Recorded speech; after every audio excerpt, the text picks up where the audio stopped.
Thank you for the moderation. Today, we're going to talk about sustainable startups, their business models and financing. And we also want to hear from the founders what are their values. But we want to start with this 30-minute panel. And after that, as was just said, the startup founders will have the floor. Hi, thank you for being here. I would like to take the time to introduce all three of you. We've got Alex here. Alex is the Secretary General of the German Federal Environmental Foundation. So one of the biggest environmental foundations in Europe. You were also president of the Tourism Association of Baden-Württemberg and co-chairman of the L-Bank Administration Council. You also worked for the German Bundestag in the Budget Committee. Could you tell us something about the Environmental Foundation? Thank you and welcome. Thank you for your interest in our work. As the Federal Environmental Foundation, we're a very big foundation, as you just said, and we work together with SMEs. Politics is discussing about gigatons of CO2 that need to be reduced, but every one of those gigatons is made up of many liters of CO2 that we need to concretely reduce in the individual enterprises. And this is why we need to develop new products, new business models, new innovative ideas in order to address questions such as e-mobility. And we're really happy that there's so many innovative drivers in the economy. And next to our classic funds, we've also founded new funds for innovative ideas and solutions to environmental problems. And we're very glad to have some stakeholders here to tell us about the scene. We will need that because the big narratives need to start with small activities that work if we want to address the challenges of today and tomorrow. Thank you, Alex. I'm also looking forward to our discussion and being able to talk about the funding you just talked about. Yasmin, I'm glad to have you here as well. You're a professor for business administration and entrepreneurship at the Berlin University of Applied Sciences and Technology, and sustainability is high on your agenda. Your research focus is on challenges and business model in sustainable impact entrepreneurship, and also you try to manage and measure the success of young entrepreneurs. So you're the perfect contact for startup conditions. Thank you very much. So maybe do you have 2 words about what especially fascinates you about the issue? Of course. I'm lucky to be a co-author for the Green Startup Monitor of my university. So thank you very much. Together with the Startup Association, and we're issuing this every year. So do participate, it's very important. So this is why I'm lucky to have insight into those yearly data and to analyze what challenges, what demands we have towards, young startups have towards politics. So I have a good insight into this large data set, and maybe I can give you some insights as well. We're looking forward to it.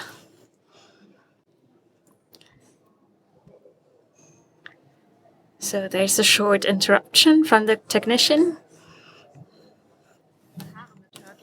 Sorry, it seems you heard my hair. They've got nothing to do with this panel.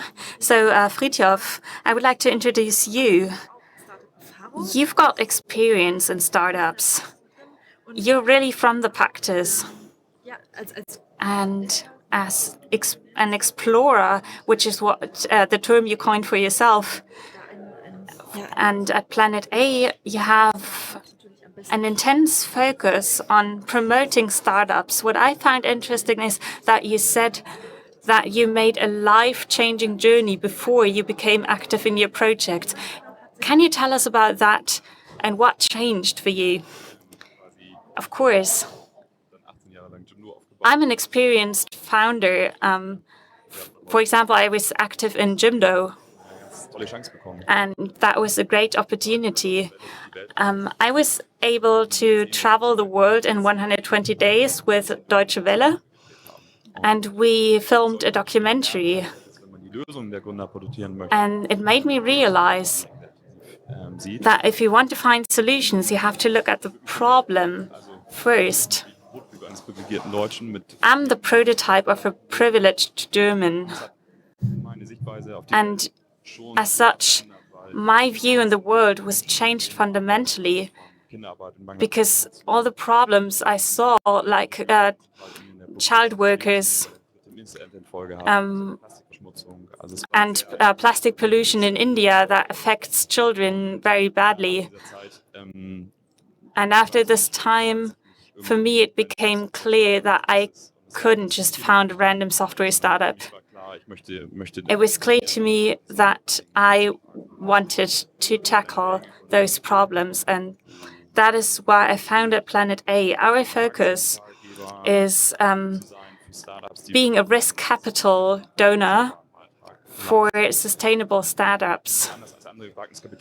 And in contrary to other risk capital donors, we have a focus on the existing economy. And we're doing sustainable investment decisions, which is something that you don't often see. Maybe let's stay right there. You said startup sustainability. What is the current landscape here in Germany like? Well, Jasmin and I just talked, and we said that there's positive developments. From my perspective,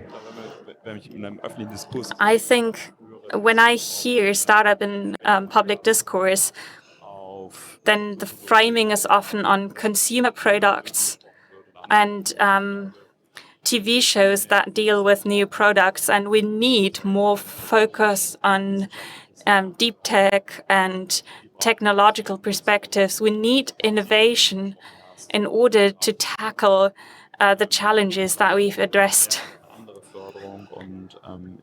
And we need a different kind of funding. And what startups can do, we're thinking that too small. I would like to think big here and find the solutions we need for our time.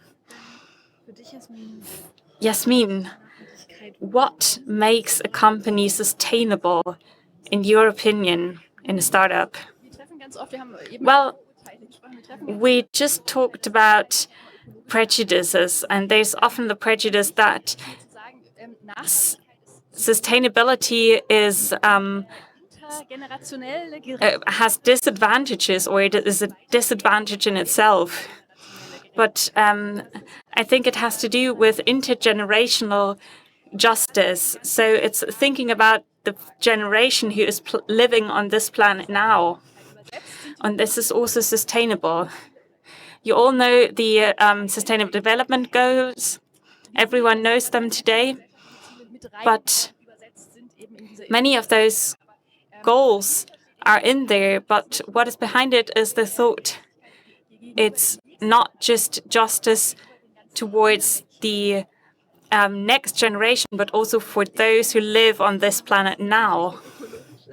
Ich frage mich aber auch, Yeah, I'm also wondering, merke ich, dass ich als Konsumentin auch sehr viel I, as a consumer, am often subjected to greenwashing.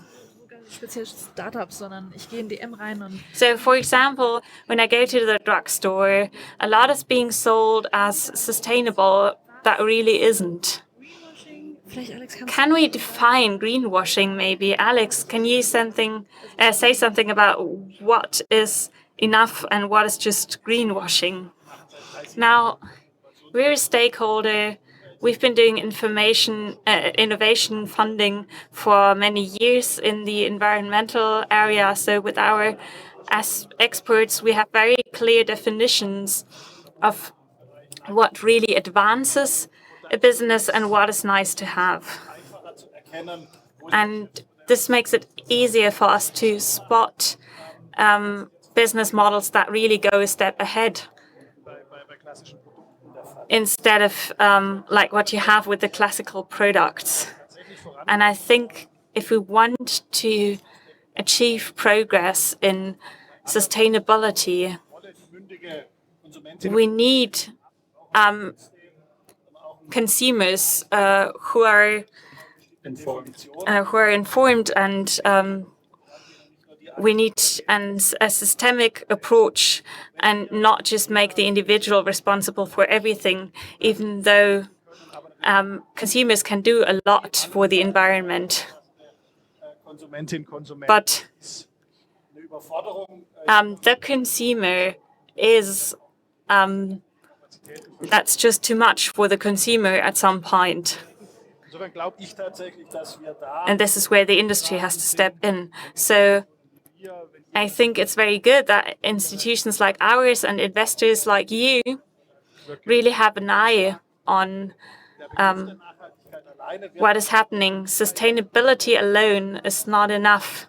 We need different qualities that need to be developed. Our focus is on solving environmental issues with products. And in the end, we have to deal with production issues. We have to ask ourselves where do our raw materials come from and where do we put them when they're used. So we need to, startups need to close the gap in circular economy.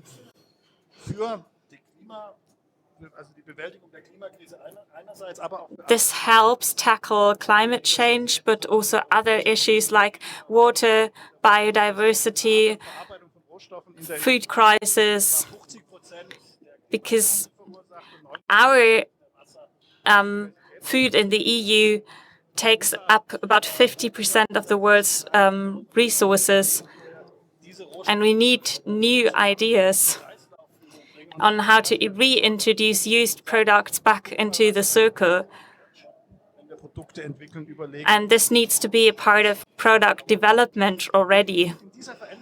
And with this change in economy and businesses, there's a lot of gaps that are yet to be filled, where the stakeholders we have now need help and support.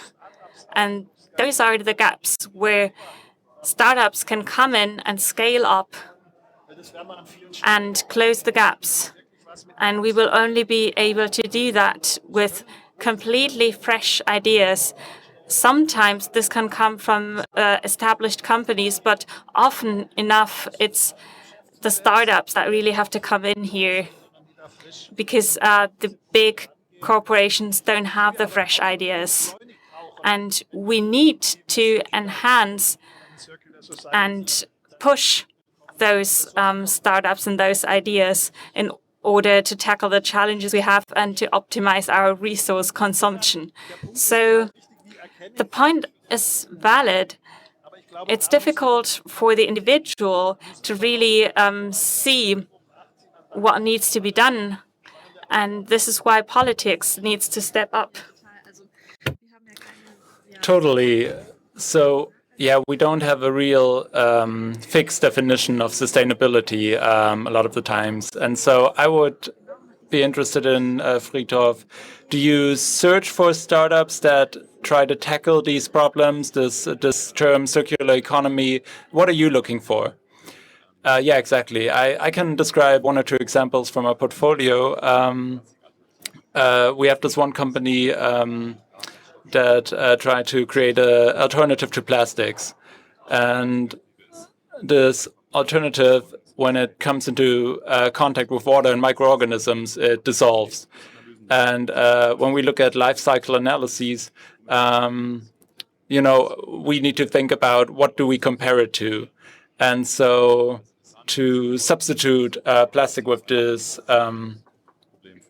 so creating new plastic is very, creates a lot of carbon dioxide. And the startup uses materials that are being created as waste products, as byproducts in other processes. And so that's a good approach. And we also invested in a company called Tech, which creates synthetic fuels, example for flying. And that's very hard to do because kerosene contains a lot of energy per kilogram in comparison to an electric battery. And so you can't just put a battery into an airplane. And so we use circular fuels. We try to contain the carbon dioxide that's emitted back into the fuel. And the EU says we want to, you know, grow the amount of synthetic fuels that's being used in air travel in the EU up to 80%. And this regulatory, these effects, you know, there's an interdependence between regulatory measures and what the work that's being done by startups. But I think it needs to happen fast. It needs to happen with a clear goal in mind, because we need to change a lot.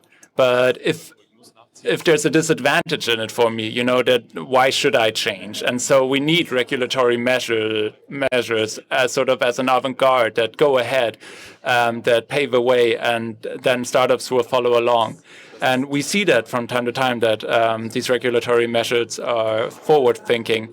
And one more word about our company, Planet A. We publish our life cycle analyses, and other people don't do that. And we have to scale up these startup measures very quickly. But we also have to, you know, pick out, find, and identify the best solutions. We can't just like spread our VC money all over the place. And so these life cycle analyses, you know, where do the resources come from? How much energy input do I have? And what does the end product look like? And so we can compare the traditional product and the new product. And when you look at our website, you can see this isn't a simple process. We use 100 to 200 hours of work to do this for each of our startups.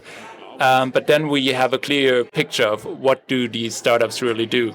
And I think that's very important because also in the future, we'll have to have a correlation between the startups that really make a difference, but that also, you know, like are the monetary winners of these developments. But there need to be helpful regulatory measures. Yeah, of course, the whole society and politics, you know, everyone defines what exactly is sustainable development. And if there aren't any rewards for sustainable production, business and lifestyle, it's not going to happen. And so the interdependence between business and politics is very important here. And so, you know, we also need to know what regulatory measures are on the way for us as startups and incubators, but for everyone else as well. We have to know, like, how do we create energy? How do we move about? What do we eat? And those are all, yeah. Maybe I can add something here. I think it's really important to keep in mind that a sustainable startup isn't just about financial profit as well, right? But there are different, goals for each company, and sometimes that's not being taken into account. But there are these goals. And so we also have, with sustainable startups, we have a social profit, a ecological profit, and there's no monetary reward for that. And so I really agree with you here. There is this profit being created by sustainable startups, but there's no real that comes from the startups to the society, but society isn't giving anything back. And so your incubator is doing that different, and that's great. But I think we need more of that, especially in politics. One question. So we talk a lot about startups and how to measure their sustainability. But what about classical companies? Where are the differences there? Like you said, Alexander, there's scientific evidence that shows it's really the startups that bring these new innovative ideas to the market. The established classical companies, they have improvements, but the really big leaps, they come from startups. And so the startups are really the very important actors to our sustainability goals. And the question is not like, oh, when are we going to do them, but how can we accelerate that process? And so So what's the difference between startups and classical companies? There's companies that try to, minimize the damage that they're doing or reduce stop doing damage. But the startups we're talking about, it's not just about reducing damage, but really about bringing a net positive to the world. And that's a huge difference. And that's the difference, when we talk about greenwashing, we see whatever product by an old-fashioned company and it says sustainability on the bottle, that's something really different from a startup product that from the beginning, from the founding of that startup, contains this idea of really making a difference for society, for the environment. And so those are really important actors for our economy, our society, and the whole planet, basically. Yeah, all right. I think I really get that now, what you mean by positive impact. And so, Alexander, what are your criteria for funding? What do you look at? Is that exactly the sort of definition you invest in those startups and nothing else? Yeah, when we said we really want to tackle startups because our classical funding for small and mid-sized businesses, we've done it for a long time, and we looked at what sort of funding is there already available on the market. And then we decided on really doing funding for the first 5 years of startups and doing the first round of financing up to 2 years, up to 25K. And we have this multi-step process of involving various experts, and other organizations help us as well. And we have this contest going. We look at their business models. Do they work? Do they really solve an environmental problem? And what are the entrepreneurs behind them? Do they have an idea of what they really want to bring to the market? What ecological problem they want to solve? And so the most important criterion is it needs to have this environmental impact that persuades us, but also it needs, to work on the open market. And so, of course, it's venture capital. We can't do it without risk. And there's gonna, be ideas that don't work out in the end. But of course, we try to look at the scientific evidence, at the scientific research, and try to really fund ideas that are that seem to work out in the end. Yeah, when we talk about these business ideas, we also talk about the entrepreneurs behind them, right? And so what do you think of the role of the entrepreneur behind a new startup idea? So, Friedhof, do you look at the idea or at the person pitching you the idea? It's hard to tell apart. We know there's risk involved with startups, so it's of course the actors play an important role. Do we trust them to actually realize their plans?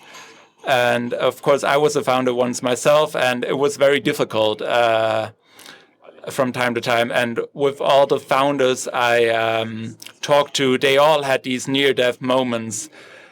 And so I think people need a lot of resilience because it's really very, very hard to push through the beginning of a startup. And so that's a criterion. And I think all in all, we have 3 criteria: the team, the business model, like a regular VC, but also the impact. Does it really make sense? So what Alexander said, we don't need like these small improvements to the status quo. We need real change. And so I use these criteria, and by really applying those criteria, I can force the companies and the startups to do better. And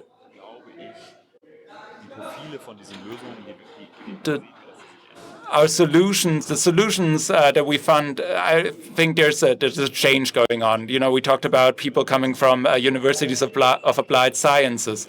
So we invested in something where someone did an analysis process for green fuels using a quantum computer. And so it's all about this catalyst for creating these fuels. And they built they used a new method to build this, to do this process. And so this is really a person that's so deeply invested into this topic. He was a scientist. And I think we need these founders. We need a lot of them, more than we have them now. And there's really a huge potential here, because we have the universities, we have the knowledge, but there's no transfer into the funding of new startups, and I think there's enough money to go around, but that seems to me to be a lack in Germany. And there's a new paper by the German federal government that say we want to pour money into this section to do this transfer from the universities into businesses. And I think that's really important for the business, for the German economy as a whole. Yeah, no, and it's not either or. So just more of it, more of a lot of different funding types. Yeah. So Yasmin, what do you think? What's the most important problem right now for sustainable startups? Well, each year we try to look at the challenges in politics, and you also talked about that, Friedhof. So green startups don't really have more problem getting financing this year. And the last few years, it was more difficult for them to get funding. But today, it's the same as regular startups. It's still the 3rd most important hindrance to startups, but it's not that important anymore. Of course, logistics, product development, and getting a customer base, those are important problems for startups. And what they want from politics is more support. We talked about that a few times. So sustainable startups feel like what I bring to society, the impact I create, there's no reward for it. It's really more of a hindrance to my business model than benefit in any way. And so they want better support from the government, from politics. And a third of all startups in Germany, we could say are green startups. And a third of them, so 1/9 of all startups, those are oriented towards transformation. And Friedhof talked about that. They want to bring this huge innovation to the market. They want to revolutionize their whole industry, and they want to become the industry leader. But they also have these very high ideals and on their impact, and so they want more state support in early stage funding, and we have that in the EU sometimes. And you have this funding in the first phase, but then there's this valley of death, right? So maybe there are startups working with hardware, and they can't launch within 1 or 2 years. They need more time, they need more money. And so there's this gap where these transformative startups that really need to grow need more support. Yeah, let me add. We don't have to only focus on software. We have to focus on hardware and finance hardware solutions. And this is where we see a lot of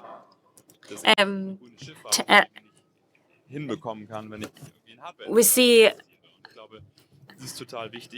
a lot of timidness there. And those cycles are different. You have a prototype phase, you have a laboratory phase, but it all has to be financed, and there's no other way around it.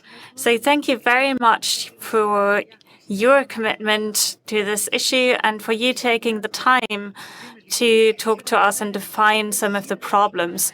At this point, I would like to break up the panel and take our founders to the stage. Thank you very much.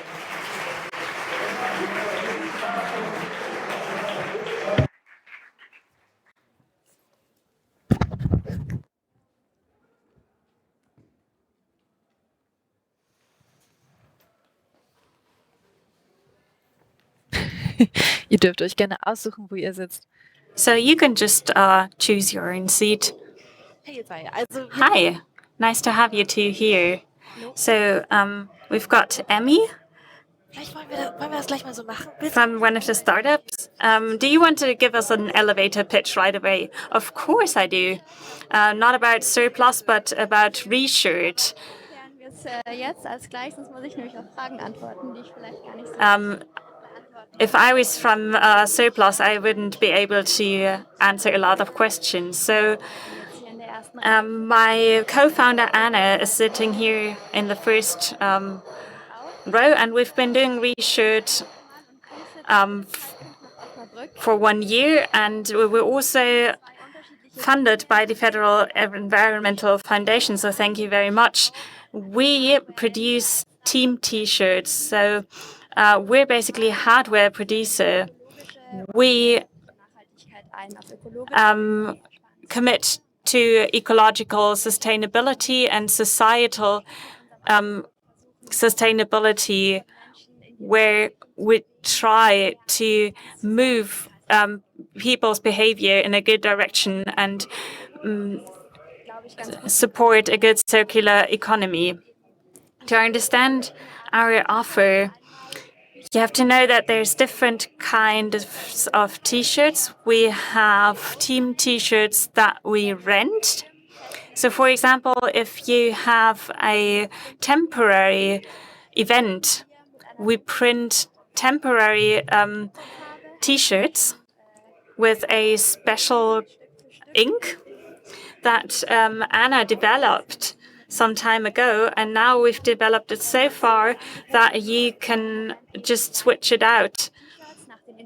So we can rent out individualized shirts, and we wash them again, and we reintroduce them to the cycle, and they're reused for the next event. So I'm almost finished. Our second product line, many of our customers put idealistic values into the shirts and are kind of attached to the shirts.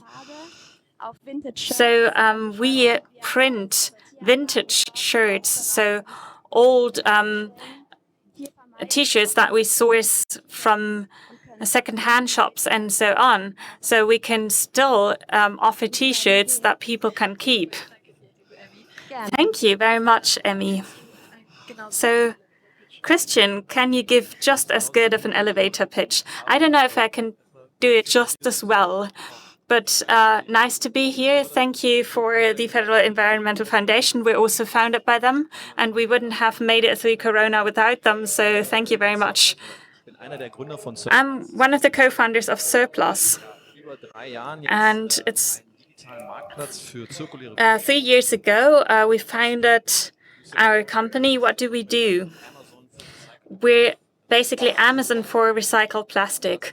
So we have companies who produce plastic waste, and we collect that waste, recycle it, make new plastic, and sell it to big brands who make new products out of that recycled plastic. So we're also closing the gaps in the circular economy in regards to waste. So to come back to the producing companies, we produce lots and lots of plastic, 400 million tons a year. In 30 years, it will be more than 4 times that amount. So much plastic is produced. And if we don't manage to close the gap in the circular economy, we will have massive environmental problems that we cannot tackle because we already put 15 million tons of plastic waste in the oceans every year. So we need to ensure that those plastic products find their way back into the economy. Thank you. I would say that was at least as good as the previous pitch. So I'm interested in the story behind those company profiles you just gave us. So I would say it's not easy to found a startup. But before you even decide to found a startup, you need an idea, you need a spark, maybe a special moment where you say, that's it. That's what I'm gonna do. So what was that moment for you, Emmy? Well, I would have to give the mic to Anna in the first row because the foundation is based on her magic ink that she developed. And this results from thoughts that Anna developed when finishing up her studies, where she did research on all the waste products created by Germany and all the other countries. And if you look at those numbers and the masses of old textiles, you realize that printed textiles have a lot of a high share there. And it's not even old textiles, but it's newly printed textiles that make up a lot of the waste. So it's obvious that printed textiles aren't used until the end of their life cycle. And they're put to waste earlier than other items of clothing. And this is where we saw the problem. And it spent some years in the sketchbook and came back up again by coincidence and led to this idea of developing an ink, a textile color that doesn't exist yet, that fades out from washing. And the goal is to have less printed textiles that are thrown out, to have them recycled after printing and washing, and to give them the opportunity to be worn more often. So, Christian, what was that moment for you? Well, before I did that, I did 4.5 years at BlaBlaCar, which is basically also sustainable at the core. And I worked like a dog there. I had a lot of fun, but I had a pulmonary emboly in 2015. And I thought, oh my God, I'm 30 and I have a lung emboly. So that was the moment where I had to say, okay, I just found my physical limits. It can be over any day. And so I said, I want to realize my life dream, making a big journey, because the emboli can come back. It's a genetic factor. So I quit my job at BlaBlaCar and did a 1-year travel around the world between Panama and Colombia. So it's a classic tourist trip, sailing through the Caribbean. And on the second day on the open sea, we sailed through plastic waste that stank, and we even had to free our steering wheel. And that was such an abstract situation. You're in the Caribbean, you think you're in paradise, and then suddenly you're in hell, basically. So many plastic wrappers that only had one life cycle. And we've put so much energy into drawing the oil out of the earth to make that plastic. That's so wasteful. So as a water sports enthusiast, this really triggered me. And 6 months of traveling later, spent with a lot of surfing, I came back to Germany and I had no job. And I thought, what do I do? So here in Berlin, there was a founder program by a British risk capital funder where you pitch an idea. And in the end, they say, okay, whatever you do, you've got 3 months to convince me that this is an interesting business model. And this is how Surplus was born. We said we had to do something against plastic waste, and this is a resource that isn't used. And that cannot be, because we're walking into the volcano, basically. We're producing more and more plastic. We aren't closing the gaps. And I just saw the BASF and start of the trap towers when walking here. And of course, not everyone's happy when we're building circular economies, because there's also losers. Wow, that's a fascinating story. In both stories, Alex, when's the moment where you come in? Where do you approach startups, and when do you say, okay, you're ready? Well, normally the startups decide when's the moment they approach us. So we're extending an offer, basically. For example, at conferences like this one. And we're doing, we're using the spoken word to promote our activities. And we already have startups who are very happy with us. And so we're continuing our communication. But at the core, we don't want to say, we want to fund you. But we want to say, we can do something with you as your funder. So if anyone here in the audience has an interesting idea, just approach us, visit our stand. We're looking for people with exciting ideas. Doesn't matter if it's young founders or even seasoned developers who've worked at a big corporation for a long time and feel frustrated and want to become freelancers in their mid-50s. There's many fascinating stories that start like that. But we need people with ideas and with a burning passion. And we're delivering the fuel. I'm sure you can, but do you only do financial funding, or what else do you do? We give financial help, but also know-how. So we're seasoned experts as well in our field.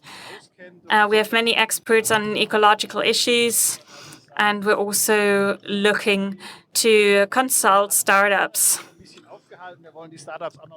We want to network startups with each others and connect young startups to our classical SMEs. And everything we do with innovation in the environmental sectors is where we want to take startups along. Recently, at a fair in Munich, we bought some startups. So you should have a close look at the T-shirts of the helpers at Republica in terms of research. So we also bring business models to fairs we visit, because we have an interest in making those lighthouses shine, because a good idea is one that multiplies and that has effects beyond the startup, and that conveys the spirit of the many small solutions we already have that can make the world better. I will definitely have an eye on those shirts, because I didn't know them before, but I think the idea is brilliant. Maybe one question to both of you. Do you think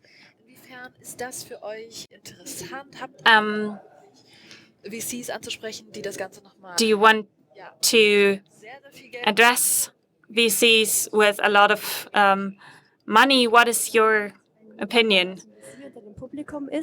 If there's a VC in the audience, they can approach us, no problem. It's not just about becoming bigger and building it's also about building a functioning company, because that is what transforms a good idea into impact. But secondly, it's also about, it's our idea that you need to scale your business in order to become successful and spread the word. We can calculate the water footprint of a T-shirt. A typical T-shirt, like you're wearing one, consumes 3,000 liters of water in its production, and exactly there where water is already missing. And scaled up, that's a large sum of it's a large amount of water, and the better we scale, the more resources and water we can reduce. And this is what motivates us and why we want to promote our business. So this is how it goes, hand in hand. Approach us. Yeah, I would agree with that. And without the acceleration of a VC, we cannot solve these problems fast enough. We know that we're running out of time to solve these ecological problems that we're facing. And so in the linear economy, you just dump VC money on a startup and, it sort of burns out. It just matters, like faster, higher. But with our environmental goals in mind, and just scale these solutions up, why not, right? Because we need to be faster. And, of course, the industry, the big leaders, they also talk about like the transformation of the economy. But yeah, large chemical companies, they have a running business. They have a huge business selling new plastics. And now they're confronted with the fact that in the future, that's not going to be possible anymore as a business model. And I really do think that it's just startups who are able to accelerate this process, to keep the 1.5 degree limit, to stop environmental pollution, because those are really the important problems of our times. And we need VCs for that who are not only just talking about sustainability, but don't really care about it. And that's why. And there are a lot of examples for good VCs who make a deal with their investors that they really only invest in startups that really have the sustainable, environmental friendly, net positive impact on the planet.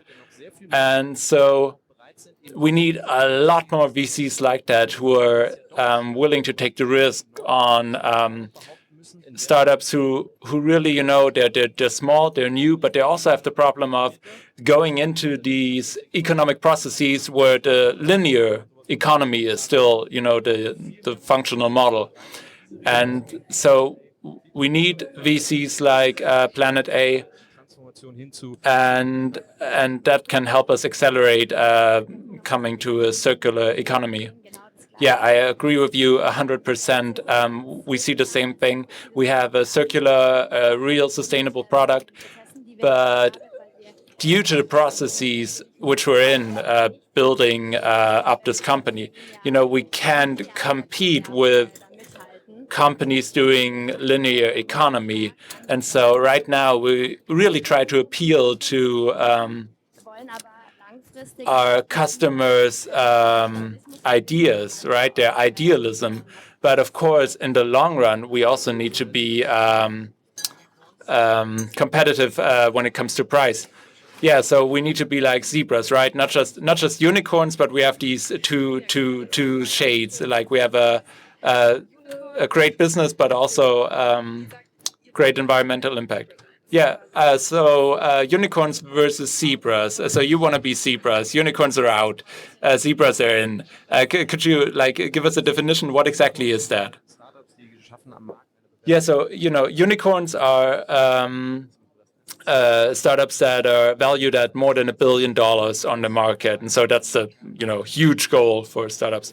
But zebras are their goal is to come to a sustainable business model. So it's not about resource waste. So, for example, Reshirt, BlaBlaCar, trying to avoid the amount of water usage. And so there's real impact there. And so there are real social and environmental benefits with these zebra startups. And so is it also about the value at which we're being valued, or maybe $1 billion, but I don't know. It's this magical frontier of if you've made it to 1 billion, you've really made it. And of course you can be successful in other ways, but yeah. Yeah, young zebras. Yeah, we're on our way to get there. So, Alexander, what are the challenges you face when it comes to funding these startups? The biggest challenges. Well, for us, we have this luxurious situation as a foundation. We do funding in this area where we can really choose the content we want. So we can take into account that we're going to lose money, but still it's going to have a better impact than just lying around in our bank account. And so interesting ideas. What are people trying to achieve? How they're trying to achieve it? And of course, the framework, the institutional framework, we can't really influence that.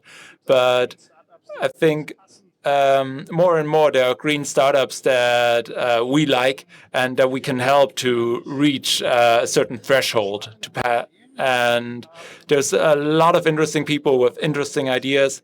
And sometimes, you realize, it's not quite right yet, but there are a lot of offers and opportunities for startups in Germany to develop their skills. And I think in the last few years, there's been a lot of progress in that area. And so you need to be brave to go ahead. And yeah, in the last few years, of course, you needed to be very, very brave. Politically, on a global scale, the pandemic, the climate crisis, and the loss of biodiversity. And so you can't be distracted by that. You can't be, and so you have to ignore the evening news and keep on working on your product and on your project and improving it. And right now, I'm very optimistic that the people and the ideas that come to us, it's really great. And I think today we could also, raise awareness. If you have an idea, take the first step, look at it. Do you think your idea fits with our funding goals? And approach us, and maybe it's something we'll develop from there, and maybe someone else will fund it. And so there's always been this hypothesis that you can fund a startup in a German garage, in a German carport, because there's cars there. But I think that's really something that's changing. Yeah, thank you. That's I think you're doing your part there. Can I just hop in here? The DBU, so the German Federal Environmental Foundation, really helped us survive the pandemic. Before the pandemic, we just we got new funding, and then politics said, "Oh, now it's getting dangerous," and then our funding was gone, and I had 15,000 left on our company's bank account, and then and then we were lucky that our process of application with the German Federal Environmental Foundation passed, and we were accepted, and we got new funding from them. And without them, we wouldn't have survived the COVID pandemic. So a private VC, jumped ship, and then the DBU, the foundation, came in and made our survival possible in this time where we had to cut corners everywhere and cut salaries for everyone in the company. And so really, thanks a lot. Thanks a lot. Yeah, that sounds like a success story, right, Alexander? I think you're proud of that when you hear that, right? That you're able to make this impact with such an important startup. Do you have any wishes? What does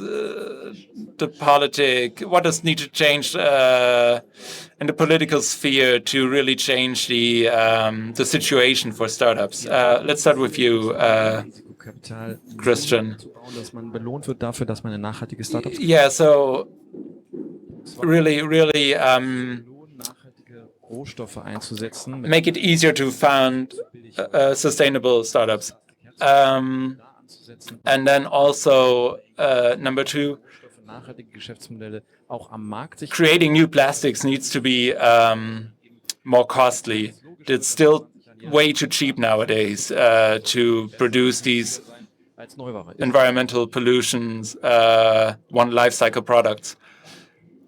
Nachhaltiges Denken und Handeln im Textilbereich. So sustainable thinking and acting in the textile industry really needs to be mandatory, especially for big companies. And sometimes there's already some regulatory framework there, but it needs to be more. It needs to be enforced, and so sustainable products can find their way in the market.